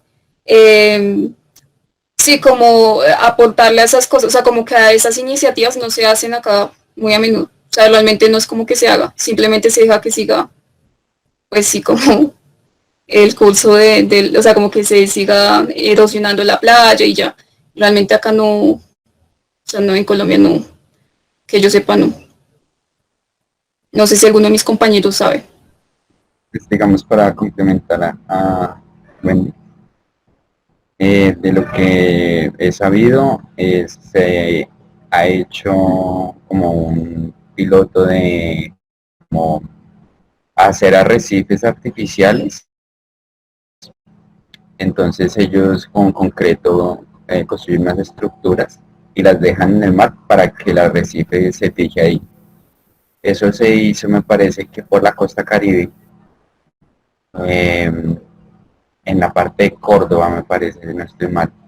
Eso se ha intentado hacer. A eso pues se le ha llamado la estabilización blanda, ¿sí? Donde pues se busca por medio de barreras naturales disminuir pues la erosión en ciertos sitios. Entonces se pueden pues hacer este tema de los arrecifes artificiales. También se ha intentado con el tema de los manglares, como sembrar manglares para disminuir la erosión. Y también desde el punto de vista ingenieril se han hecho como estructuras que llamamos blandas, donde por ejemplo no se usan estructuras totalmente, o sea, con unas estructuras porosas donde el agua puede fluir, ¿sí? Y también en conjunto con cosas naturales, como lo que les digo, sembrar ciertas como plantas en la costa para que disminuyan un poco. Entonces, ahorita se está buscando es como mezclar un poco de la parte ingenieril de esas estructuras, pero también con cosas, con estabilización natural de la costa, combinar un poco. Sí, ahí como lo mencionan varios compañeros en el chat, ahí lo importante es como tener en cuenta también esa parte económica, porque estos procesos a veces son muy costosos, o sea, como ya se lo había mencionado, para poder tener como pues esa estabilidad. Entonces, bueno, ahí ya mencionó, por ejemplo, alguien que se logró algo en Río Hacha, entonces, pues, chévere. Pero sí, o sea, como que hay que tener en cuenta esa parte económica y también social. Entonces, bueno, pues sí, como que aún nos falta como seguir con eso.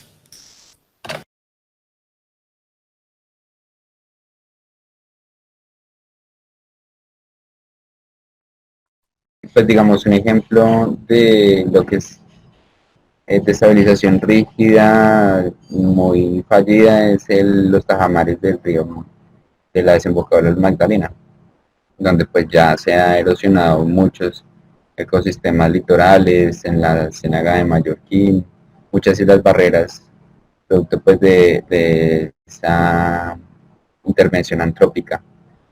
Y también en la costa caribe hay muchos ejemplos que se han desviado, digamos, más hacia el sur, se desvió el río, no me acuerdo el nombre en este momento, y se hizo como una desestabilización en el balance de los sedimentos por la deriva litoral. Se han hecho muchas cosas siempre pues con bastantes problemas ambientales, o también la Ciénaga Grande de Santa Marta, que tiene muchos problemas. Bueno,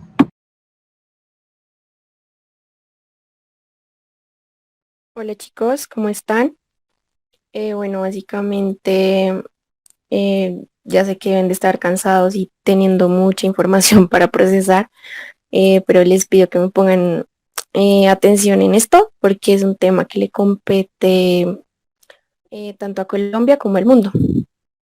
Y pues trataré de no demorar. Bueno, yo les voy a hablar de qué problemas enfrentan los humedales costeros. Vamos a empezar definiendo qué es un humedal. Un humedal es un ecosistema donde el nivel freático está cerca de la superficie. Por nivel freático vamos a entender la parte superior del nivel de una capa de agua, un cuerpo, un acuífero. Em, digamos que en los humedales, como vemos aquí, esa parte va a estar más hacia la superficie y ellos digamos que se van a adaptar y digamos que de ahí van a salir ciertas características que vamos a ver más adelante. Bueno, dado que van a estar expuestos la mayor parte a, ¿a qué? A una saturación, digamos que van a desarrollar ciertas características en sus raíces o en la forma de expulsar los nutrientes que absorban de esa superficie. Digamos que estos humedales van a lindar con agua dulce o también en ambientes costeros que son los más comunes. Los humedales costeros los vamos a encontrar a lo largo de los márgenes, como vemos aquí en este fondo, de los márgenes de las aguas costeras y vamos a tener biomas como estuarios, lagunas, mares marginales y pues estos van a incluir las marismas y los pantanos de los que les voy a hablar. Bueno, vamos a tener los dos tipos más importantes de humedales, que son los que les voy a hablar, que van a ser las marismas y los manglares. Digamos que estos van a experimentar ambos una inmersión intermitente por el agua del océano y van a contener un montón de plantas adaptadas a la sal o plantas halófitas, los empobrecidos en oxígeno y depósitos de turba, que básicamente es la acumulación de materia orgánica. Bueno, las marismas. Generalmente estas van a ocurrir entre los 30 y los 65 grados de latitud y van a estar apoyadas por una gran variedad de pastos tolerantes a la sal y plantas halófitas. Como ejemplos más comunes van a estar dos tipos de especies, uno que se llama el cordgrass de pradera salada y otro que se llama el pickleweed. Básicamente estas van a eliminar el exceso de sal una vez digamos que se acumula la sal en sus tejidos y se vuelven muy saturados o muy salados, se van a romper y van a liberar ese exceso de sal. Estos hábitats van a estar muy bien desarrollados y se van a distribuir digamos que en la mayoría de las costas de los Estados Unidos, a lo largo de las costas de Europa también y de Japón. Y bueno, ahorita les muestro un mapita que mejor les ilustra eso. En cuanto a los manglares, bueno, van a ser, digamos, cuando están agrupados en cierta locación, los vamos a denominar manglares pantanosos. Y bueno, estos van a estar restringidos a las regiones tropicales, es decir, por debajo de los 30 grados de latitud. Van a tener diversas especies de fauna tolerante a la sal, como los árboles de manglar, los arbustos y las palmeras. Básicamente, por la saturación, estos van a producir una serie de sistemas de raíces altos en forma de trípode, que los va a ayudar a mantenerse por encima del agua salada. También van a ayudar sus hojas a expulsar el exceso de sal por medio de la cristalización. Y pues estos van a estar, la mayoría, el gran porcentaje está en el sudeste de Asia. Pero vamos a ver ahorita en el mapa que vamos a tener un gran porcentaje aquí en el norte, parte del norte de América, Centroamérica y pues obviamente Suramérica, toda la costa. Estos dos foticos que están viendo ahí, bueno, a nuestra izquierda, como leen, dice, bueno, es la especie de mangle rojo y a la derecha vamos a tener la ilustración del mangle blanco. Como están viendo, la característica de sus raíces de las que les hablaba, que los va a ayudar a mantenerse por encima de ese nivel freático que van a tener característico los humedales. Estos dos los tenemos aquí en Colombia, muy bonitos. Creo que están ambos en las ambas costas, tanto en la costa Caribe como en la costa Pacífica. Aquí el mapita de distribución. Vamos a ver que las marismas, la mayoría van a estar entre los 30 y los 65 grados. Aquí vemos aquí en la parte sudeste de Australia.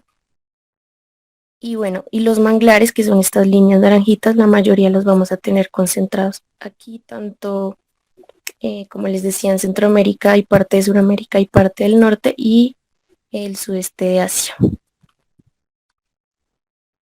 Bueno, este mapita lo tomé de nuestros compañeros de ESRI, básicamente toda el área amarilla, sombreada. Vamos a tener que eso es la distribución de los manglares, solo de los manglares alrededor del mundo. Bueno, ya se calculó que aproximadamente estos van a ocupar un área de 150.000 kilómetros cuadrados en todo el mundo, y pues la mayoría del porcentaje, que es el 33.5, va a estar concentrado en el sudeste de Asia, como lo ven aquí. El otro más o menos casi 30%, 30.4% va a estar aquí, entre el norte, el centro y el sudeste. Aquí vemos a Brasil con gran parte de manglares también, y el resto de porcentaje va a estar distribuido entre África, Europa, el Océano Pacífico también va a tener presencia de manglares, que son estos puntitos amarillos que ustedes ven aquí, y pues Australia y Nueva Zelanda. Aquí está. En Colombia, básicamente, los manglares van a ocupar una superficie aproximada de 380.634 hectáreas, de las cuales 292.000 se van a encontrar en nuestro Pacífico, nuestra costa pacífica, y 87.908 en el Caribe. Este mapa también sacado de ESRI nos va a mostrar, miren aquí la parte norte de nuestro país, ciudades como Barranquilla, Cartagena, van a tener altísima concentración de estos ecosistemas, y toda nuestra parte suroeste casi, la zona del Chocó y todo eso, va a estar también presente un gran porcentaje de los manglares que tenemos acá. Y pues finalmente los que reconocen estos dos punticos, San Andrés y Providencia, también van a tener manglares. Las características e importancia de estos humedales costeros, bueno, va a radicar en que estos van a ayudar a muchísimos procesos, tanto de animales como de purificación del agua. Van a ser más, o sea, van a tener 5 veces más capacidad de atrapar dióxido de carbono que los bosques terrestres, y creo que es un dato que casi la mayoría no sabe.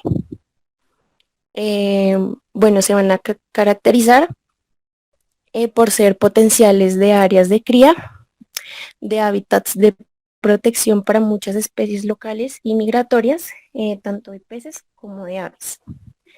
Digamos, las marismas sirven para viveros para más de la mitad de las especies de peces, tanto comerciales como silvestres. Bueno, son también comúnmente llamados riñones de la naturaleza, y pues esto básicamente va a ser porque solo 0.4 hectáreas van a poder filtrar 2.760.000 litros de agua cada una. Entonces, digamos que todas las aguas que llegan de la escorrentía agrícola, todas las toxinas, desechos lanzados a los ríos que van a terminar en las costas, estos los van a limpiar mucho antes de que llegue al océano. También nos van a ayudar a eliminar compuestos de nitrógeno inorgánico derivados básicamente, o bueno, principalmente desde las fertilizaciones para los cultivos y de aguas residuales. Y también en porcentaje nos van a ayudar a limpiar aguas subterráneas contaminadas por fuentes terrestres. Eh, Esto es muy importantísimo para lo que tiene que ver con con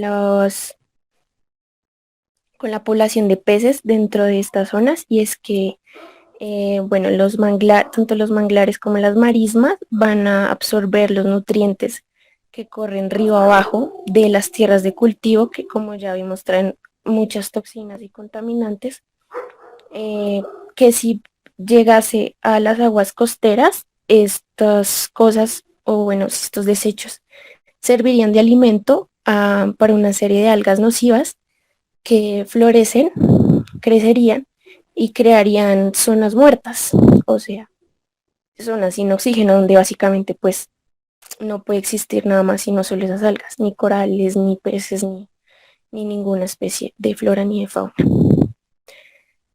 Bueno, estos van a proteger las costas de erosión y pues van a servir como primera línea de defensa contra huracanes y tsunamis, porque resulta que van a disipar, o sea, entre más masa de estos humedales haya, más capacidad van a tener de disipar la energía de las olas y de absorber el exceso de agua. Digamos, hay un dato que es de un tsunami que ocurrió en el 2004, creo, en el Océano Índico, que devastó algunas regiones costeras y otras con arrecifes, pero entonces unas que presentaban presencia de manglares experimentaron mucho menos daño. También otro ejemplo en Estados Unidos, en los humedales que se encuentran en el delta del río Mississippi, eh, contribuyeron digamos, a, bueno, el huracán Katrina que ocurrió en el 2005, desarrolló como unas extensas inundaciones sobre esa zona, y digamos que ellos ayudaron a absorber esa agua y a que no fuera tan devastador ese evento. También el huracán más reciente, creo que el, el del 2012, uno que es el Sandy, digamos que se demostró que la falta de humedales protectores alrededor de la ciudad, de algunas ciudades, causaron inundaciones mucho más graves allí que, digamos, en regiones vecinas donde solo se conservaban restos de humedales.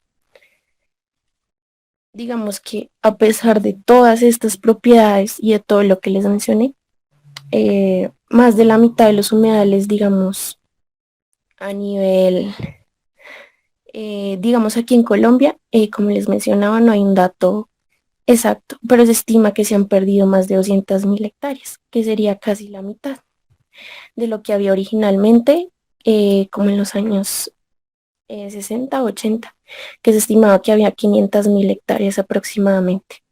Eh, digamos que en Estados Unidos ocurre igual, se han devastado muchas áreas de estos. Básicamente se hace por intervención antrópica del ser humano, que, que quiere construir casas en las costas, hoteles, industria, también agricultura, o simplemente la gente que quiere vivir cerca de los océanos. Y como les decía, las características de estos, eh, algunos van a tener grandes depósitos de turba, o sea, de materia orgánica, el olor y todo eso. Los seres humanos, o bueno, las gentes que vayan a habitar allá, lo van a ver como un potencial de, de algo que alberga enfermedades, y simplemente lo destruye. Digamos que eh, esta noticia fue el año pasado, y básicamente querían construir un puerto en el Golfo de Tribugá. Ya eso es como hacia el Chocó, y pues básicamente lo querían hacer, y querían devastar una gran gran parte de la extensión de humedales que había allí. Finalmente la comunidad no dejó porque era una pérdida tanto económica por los pescadores, porque como les dije, esto sirve como hábitat para gran cantidad de peces.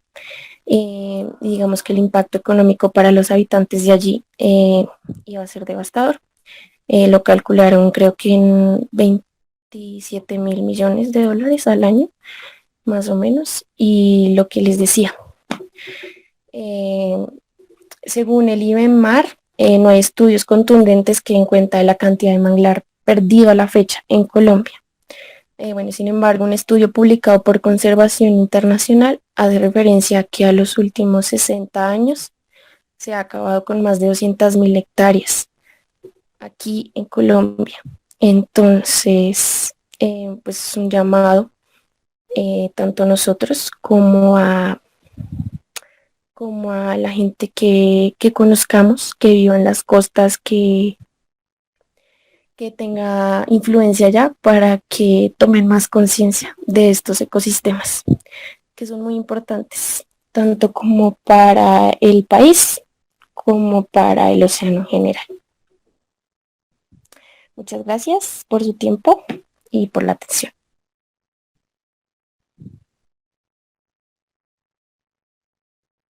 Bueno, muchas gracias a todos los participantes. Gracias a mis compañeros porque hicimos en conjunto esta presentación. Fue un trabajo grupal del semillero 50% más, semillero de Geología Marina Costera, Oceanografía de la Universidad Nacional. Fue pues una charla a modo de divulgación para la comunidad en general. Yo les agradezco pues a mis compañeros por el trabajo tan arduo, tan riguroso.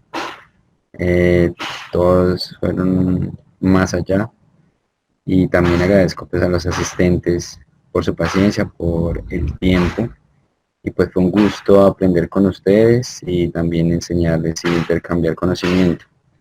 Pues quedamos a ver las preguntas, si hay preguntas. Si no, pues los invitamos a seguirnos en nuestras redes sociales, que voy a compartir ya mismo, y los esperaríamos para una próxima charla. También están abiertos nuestros canales virtuales de comunicación para que si tienen alguna duda, un mensaje, propuesta, pues estamos abiertos a cualquier sugerencia. Muchas gracias a todos nuevamente. No sé, mis compañeros, si quieran dar unas palabras de cierre. Pues yo a todos, muchas gracias por de verdad el tiempo. Sé que no es fácil estar concentrado durante 2 horas, pero como les mencioné, esto es un tema muy importante, tanto y más para nosotros que vivimos en un país donde, como lo mencionaba por ahí en redes sociales, el 44.86% es mar, son costas, y son temas que a veces se desconocen y que por desconocerlos otras personas se aprovechan de ese desconocimiento para hacer cosas que no están bien. Entonces, muchas gracias de nuevo otra vez, y a mis compañeros también por el esfuerzo de las presentaciones.